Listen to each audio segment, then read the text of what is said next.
ఇప్పుడు మీరు తెనాలి రామలింగ కవి హాస్య కథల నుండి నక్కతోక మహిమ అనే కథను వినబోతున్నారు. ఒకరోజు శ్రీకృష్ణదేవరాయల వారు చాలా ఉల్లాసంగా ఉన్నవేళ కవులందరినీ పిలిపించుకుని భువన విజయ మందిరంలో సరదాగా గడపసాగాడు. తాను ఇటీవల రచించిన జాంబవతి కళ్యాణం కావ్యం గురించి ప్రస్తావించాడు. ఈ కావ్యంలో తను జాంబవంతునిలో పరకాయ ప్రవేశం చేసి మరీ రచించాను అని ఒక విధంగా గొప్పలకు పోయాడు. కవులందరూ ఉల్లాసభరితంగా వింటూ తెగ ఆనందపడిపోసాగారు. వారిని చూసి రాయలవారు మరింత ఎక్కువ మోతాదులో చెప్పుకుపోతుంటే రామలింగ కవి చిరునవ్వు మోముతో వినసాగాడు. ఆ కావ్యం గురించి కవుల నుంచి పొగడ్తలు శృతిమించాయి. ఒక విధంగా ఆకాశానికి ఎత్తేశారు. నాకు ఎంతో ఆనందాన్నిచ్చింది ఆ కావ్యం. జాంబవంతుడు అడవిలో సంచరించే ఓ ఎలుగుబంటి. మానవ భాష నేర్చుకున్న మహాజ్ఞాని, రామభక్తుడు. అతడికి మనుష్య రూపంలో గల ఓ అందాల అపరంజి బొమ్మ లాంటి కూతురు జాంబవతి. ఆమెకు ద్వారకాపురవాసి శ్రీకృష్ణుడితో వివాహం జరిపించి ధన్యుడవుతాడు జాంబవంతుడు. ఈ కథనంలో జాంబవంతుడు మానవ భాష నేర్చుకున్నట్టు నేను ఎలుగు భాషను తెలుసుకుని మరీ రాశాను. రాయలు సంతృప్తిగా నవ్వుతూ చెప్పి కొత్తగా వచ్చిన రామలింగని వైపు చూశాడు. అతడు ఎలాంటి భావాలను వ్యక్తం చేయకుండా మౌన ముద్రలో వింటూ ఉంటే ఆశ్చర్యపోయాడు. రామలింగ, ఏమిటా పరధ్యానం? నా కావ్యం పట్ల నీకేమైనా విముఖత ఉందా? మరి అందరిలా విని ఆనందించలేదు? కనీసం తప్పేమీ చూపలేదు. సరికదా, ఇక్కడ ఉన్నట్టు కూడా లేరు, పరధ్యానంగా ఉన్నారు. ప్రభు, మీ జాంబవతి కళ్యాణం గురించి చెప్తుంటే జిత్తులు మారి నక్కతో నా సంభాషణ గుర్తుకు వచ్చింది. ఆ కథ తమరు తప్పక వినాల్సిందేనన్నాడు. కవులు అదోలా చూశారు. అల్లసాని పెద్దన, ధూర్జటి, నందితిమ్మన, రామరాజభూషణుడు ఆ మాటలకు పెదాలు విరిచారు. అయ్యలరాజు రామభద్రుడు మాత్రం, ఇదేమి వైపరీత్యం రామలింగ? మమ్మల్ని ఏ విధంగా నువ్వు పశువుల కొట్టంలో ఒకే రాటకు కట్టి వేస్తున్నావు? లేకుంటే నక్కలతో నీవు సంభాషించావా? చాలు చాలు, ఆపవయ్యా అని పెద్ద గొంతుతో అడ్డుపడ్డాడు. ప్రభు, నేను చెప్పేది వినాలని ప్రార్థిస్తున్నాను. తొలిసారి ఈ పవిత్రమైన భువన విజయంలోకి అడుగుపెట్టిన నాకు మాట్లాడేందుకు, నా గురించి చెప్పుకోవడానికి ఇది తొలి అవకాశం అని ప్రాధేయపడ్డాడు. సరే చెప్పు రామలింగ, మాకు కుతూహలంగా ఉంది. నీవు నక్కలతో సంభాషించావా? నమ్మశక్యంగానిదిగా ఉందే. అందుకే మన అయ్యలరాజ రామభద్రుడు వినడానికే ససేమిరా అని భయపడ్డాడు. మిగిలిన వారు చూస్తున్నావుగా, పెదాలు విరిచారు. అసహనంగా నవ్వుతూ రాయలు రామలింగనికి చెప్పేందుకు అవకాశం ఇచ్చారు. రామలింగడు లేచి నిలుచుని వినమ్రంగా నమస్కరించాడు. మిత్రమా రామభద్ర, నీవు తప్పక వినాల్సిందే. మిగిలిన వారు కూడా. నేను 20 ఏండ్ల ప్రాయం అప్పుడు ఏదో పనిపడి ఓ అడవి మార్గంలో వెళ్తుండగా తోవలో నిద్రపోతున్న నక్కను చూసుకోకుండా దాని తోక తొక్కేశాను. అది కుయ్యో మొర్రో అని అరిచి పక్క పొదలో దూరింది. అక్కడ ఓ పెద్ద ఎలుగుబంటి ఉంది. దాన్ని చూడగానే నా ప్రాణాలు విలవిల్లాడాయి. అంతలో దొంగల గుంపు వచ్చి నన్ను ఎగాదిగా చూసి, ఓయి బాపడా, నీకు మంత్రాలొచ్చు కదా, పద మా నాయకుడి పెళ్లి చేయాలి అని నన్ను ఈడ్చుకు వెళ్ళారు. భయంతో వెళ్ళాను. దొంగల పెళ్లిలానే జరిపించాను. వాళ్ళు దోచుకు వచ్చిన వాటిల్లో దండిగా ధన కనక వస్తువులు ఇచ్చారు. తిరిగి నన్ను ఎక్కడి నుంచి తీసుకెళ్లారో అక్కడే వదిలేశారు. పొద వద్ద ఆ నక్క ఎలుగుబంటి ఉన్నాయి. అవి నన్ను గుర్రుగా చూస్తున్నాయి. అప్పుడు నక్క అంది, ఏ బాపడా, నువ్వు నా తోక తొక్కి చాలా ధనం మూటకట్టుకు వచ్చావు, చూసావా నా తోక మహిమ అని అపురూపంగా తోకను ముద్దులాడుకుంది. నక్క మాటలు విన్న ఎలుగుబంటి, రే నక్కల్లుడు, ఓసారి నేను నీ అదృష్టాల తోకను తొక్కుతాను, కాదనకురా. ఎప్పటినుంచో ఈ అడవికి రాజును కావాలని ఆశపడుతున్నాను అని ప్రాధేయపడింది. ఇదేదో చూడాల్సిందేనని నక్క సరేనంది. ఎలుగుబంటి నక్క తోక బలంగా తొక్కేసింది. అంతే, దిక్కులు పిక్కటిల్లేలా అరిచిందా నక్క. అప్పుడే అడవి అదిరేలా మృగరాజు సింహం గర్జన వినిపించింది. నాకు పై ప్రాణాలు పైనే పోయాయి. పక్కనున్న చెట్టు ఎక్కాను. నక్క పొదల్లో దూరింది. ఎలుగుబంటి మాత్రం బిక్కచచ్చిపోయి చేష్టలు ఉడిగిపోయి నిలబడిపోయింది. రానే వచ్చింది సింహం. నన్ను రక్షించుము, లేనిపోని ఆశలకు పోయి తిని ఈ అడవిని ఏలుదామని కోరికతో స్వామిద్రోహి నేతిని మన్నించు. నక్క తోక మాత్రమే తొక్కి తిని తప్ప ఇతరత్రా ఎలాంటి కుట్ర చేయలేదు అని ప్రాధేయపడింది ఆ ఎలుగుబంటి. ఎలుగుబంటి మావ, నేను వచ్చింది నీ సాయం కోరడానికి. నీవన్నట్టు నీవు తొక్కిన నక్కతోక మహిమ ఏమో నాకు తెలీదు. ఈ క్షణం నుంచి నీవు ఈ కాకులు దూరని కారడవి పరిపాలించాలి. నేను నా సుపుత్రుని పెళ్లి పని మీద పొరుగు అడవికి వెళ్తున్నాను అని కిరీటం ఎలుగుబంటి నెత్తిపై పెట్టి వెళ్ళిపోయింది. ఎలుగుబంటి చిరకాల కోరిక తీరినందుకు యమ ఆనందించింది. పొదలో నక్కి దాక్కున్న నక్క బయటికొచ్చి, ఏంటి విడ్డూరం, నా తోక తొక్కిన ఆ వెర్రిబాపడికి ధనం, రేపో మాపో కాటికి పోయే ఎలుగుబంటికి కిరీటం దక్కాయి, నాకేటీ లేదా?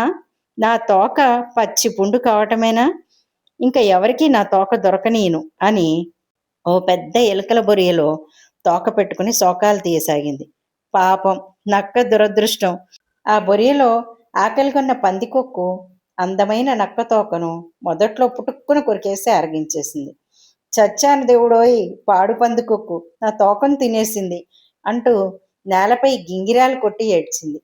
అడవికి కొత్తరాజు ఎలుగుబంటి నవ్వి, చచ్చిన పీనుగలను తిని బతికే నీలాంటి వాడికి ఆ దేవుడు అదృష్టమైన తోక ఇచ్చాడు. పరోపకారం లేశమైనా లేని నీకు తగిన శాస్తి జరిగింది. నాకు ఈ అడవిలో మరి కనిపించకు. నా మాట ధిక్కరించావో నీ ప్రాణాలు తీయంది వదలను, ఇది రాజాజ్ఞ అని హెచ్చరించి పొమ్మంది ఎలుగుబంటి. నక్క బిక్కజచ్చిపోయింది. వేదాంతిలా నవ్వుకుంది. ఎలుగుబంటి మావ, నా తోక దయాలబ్ధంతో రాజువయ్యి తొలిసారిగా నాకే శిక్ష విధించావా? కలియుగం కదా, యుగధర్మం అని తోకలేని నడుంతో భారంగా నడుచుకుంటూ వెళ్ళిపోగా, మరోవైపు ఎలుగుబంటి రాజదర్పంతో కాకులు దూరని కారడవిలోకి వెళ్ళిపోయింది. బ్రతుకు జీవుడా అని నేను చెట్టు దిగి ఇంటి ముఖం పట్టాను. ఇది ప్రభు నాకు జరిగిన అడవి జంతువులతో వింతైన అనుభవం అని చెప్పి ముగించాడు. చెవులు రిక్కించి విన్న కవులు తెరలు తెరలుగా నవ్వారు. ఒకరిద్దరు పడి పడి నవ్వారు. రాయలు మాత్రం రామలింగడు ఏమనుకుంటాడోనని కనిపించకుండా నవ్వాడు. ఎలాగూ తొలుత బయటపడ్డ అయ్యలరాజు రామభద్రుడు మళ్ళీ తానే గొంతెత్తి, రామలింగ, అడవి జంతువుల భాష ఏ గురువు నుంచి నేర్చుకున్నావు? మాకు చెప్పరాదు? నీ వద్ద నక్కల భాష క్షుణ్ణంగా అభ్యసిస్తాం, లేదా నీ గురువు వద్ద నేర్చుకుంటాం. ఆయనెవరో చెప్పు అని ప్రాధేయపడ్డాడు. ఆ మాటలకు మరోసారి అందరూ గొల్లున నవ్వారు. ఈసారి కృష్ణదేవరాయలు కూడా బిగ్గరగా నవ్వాడు. ఆ నవ్వుల హోరయ్యాక, అయ్యల రాజరామభద్ర, నక్కల భాష నిజంగా నేర్చుకుంటావా? నీవేనా, లేక ఇక్కడ కడివెడు నవ్వుల పాలు పంచుకున్న మన కవితిలకాలు కూడానా అడిగాడు రామలింగడు. కవులందరూ రామలింగడిని మరింత ఇరుకున పెట్టాలి అని ఏకకంఠంతో నేర్చుకుంటాం అన్నారు. రాయలు అనేవాడేమో, కానీ రామలింగడు ఈసరికే ఒంటరైపోయాడని మౌనం వహించాడు. మిత్రులారా, నేను గురువుగా పనికిరాను. కారణం, నన్ను గేలి చేస్తున్న శిష్యులు మీరు. నా వద్ద విద్య మీకు అబ్బదు. గురువు అంటే భయం, భక్తి, గౌరవం ఉండాలి. శిష్యులుగా సుంఠలు పనికిరారు. ఈ జంతు విద్య నేర్చుకోవాలన్న ఆశ మీకు బలంగా ఉంటే, అదిగో మన ధర్మప్రభువులు రాయలవారి వద్ద చేతులు కట్టుకుని అభ్యసించండి.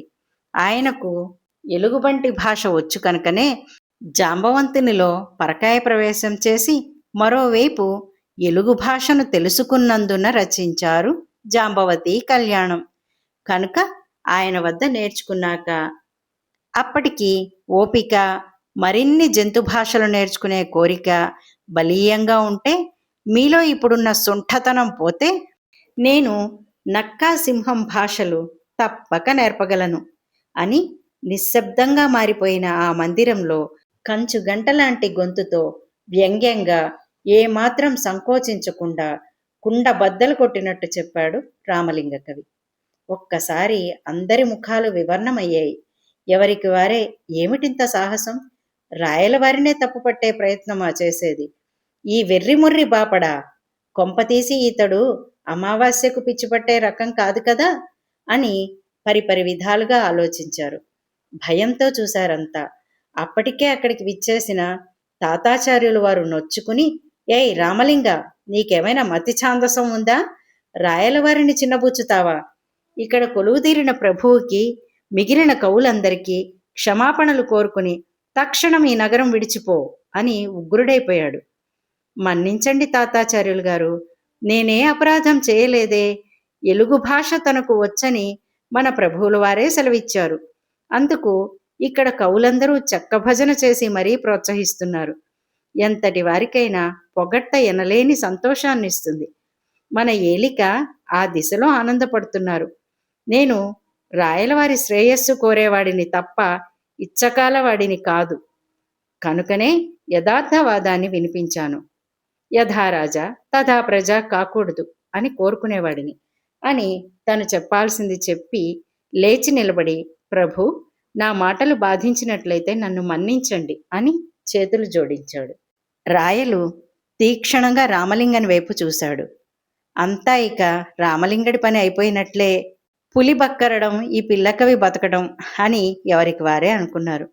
కానీ దూర్జటి మాత్రం లోపల ఆనందించాడు.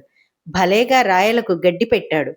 చక్రవర్తిన నాహంతో తనకు ఎలుగు భాష వచ్చని పేలటం, అందుకు తామంతా దిక్కులు పిక్కటిల్లేలా వంత పాడటం, బయటపడలేక తల అమ్ముకునే బతుకు అనుభవిస్తున్నాం.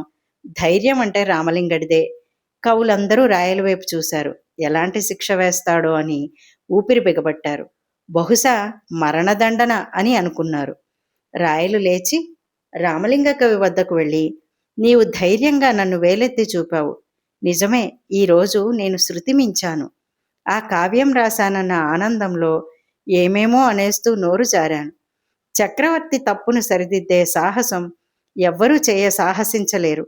అది నీవు అవలీలగా చేశావు. భయపడకుండా నీ వాదన వినిపించావు. జంతు భాషను నా వద్ద నేర్చుకోవాలా? గురుభక్తి లేనివారా వీరంతా? పైగా సుంఠల ములుకుల్లాంటి నీ చమత్కార పలుకులు నా మనస్సును తొలుత కోపాన్ని పెంచినా తరువాత ఆనందాన్ని నింపాయి అని అభినందించాడు. అంతా నిండుగా నవ్వుకున్నారు. అల్లసాని పెద్దన, రామలింగ, ఎక్కడ రాజాగ్రహానికి గురవుతావో అని భయపడ్డాను అని గాఢంగా కౌగిలించుకున్నాడు. క్షమించండి రామలింగ కవి, నేను తొలుత బాధ కలిగించేట్టు ఏమేమో అనేశాను. అయ్యలరాజు రామభద్రుడు చేతులు పట్టుకున్నాడు. కథ సమాప్తం. మరిన్ని ఇలాంటి మంచి కథల కోసం నా ఛానల్ను సబ్స్క్రైబ్ చేసుకుని పక్కనున్న బెల్ బటన్ని యాక్టివేట్ చేసుకోండి. లైక్ చేయండి, షేర్ చేయండి. మీ విలువైన అభిప్రాయాన్ని తప్పకుండా కామెంట్ చేయండి. ఉంటానండి. నమస్కారం.